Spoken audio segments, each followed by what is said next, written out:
आवाज जनतेचा, लढा सर्वसामान्य जनतेच्या न्याय व हक्कांसाठी। विरोधकांनी माझ्यावर दादागिरीचा आरोप केला, पण मला लोकांचा विश्वास संपादन करून प्रेमाची दादागिरी करून लोकांची कामं पूर्ण करायची आहेत।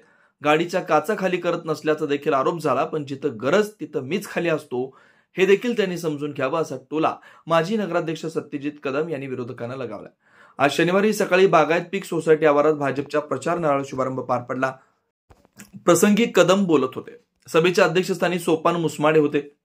व्यासपीठावर माजी आमदार चंद्रशेखर कदम, उद्योजक जगदीश कदम, मुरलीधर कदम, गोरख मुसमाडे, सचिन ढोस, मंजाबापू वरखडे, कांता कदम, एकनाथ बनकर, गोरख चव्हाण, अब्बास सय्यद, नामदेव चव्हाण आदी होते। पुढे बोलताना कदम म्हणाले की काल समोरच्या काही उमेदवारांनी अर्ज माघारी घेऊ नये म्हणून काही उमेदवारांना डांबून ठेवलं होतं। विरोधी उमेदवारांच्या घराकडे जाणारं रस्त्याचं काम देखील आम्ही पूर्ण केलंय। त्याचबरोबर सर्वच प्रभागांमध्ये आपण रस्त्याचं काम पूर्ण केलंय। वाढीव पाणी योजना, वीज, स्मशानभूमी, सुशोभीकरण, युवक भवन, स्ट्रीट लाईट, सोलर, प्रधानमंत्री घरकुल योजनेतून 1100 घरकुल मंजूर केले। सुसज्ज स्विमिंग पूलाचं काम काही कारणास्तव रखडलं, ते देखील लवकर पूर्ण करू। यावेळी प्रीती सत्यजित कदम यांनी मनोगत व्यक्त केलं। गेल्या अनेक दिवसांपासून देवळाली प्रवरा शहरात मोठी विकास कामं केलेत।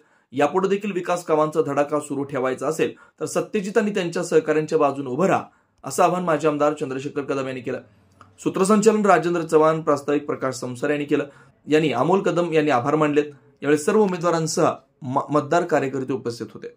नवनवीन घडामोडी आणि सत्य बातमी पाहण्यासाठी आजच आमच्या YouTube चॅनलला सबस्क्राइब करा, शेअर करा आणि लाईक नक्की करा।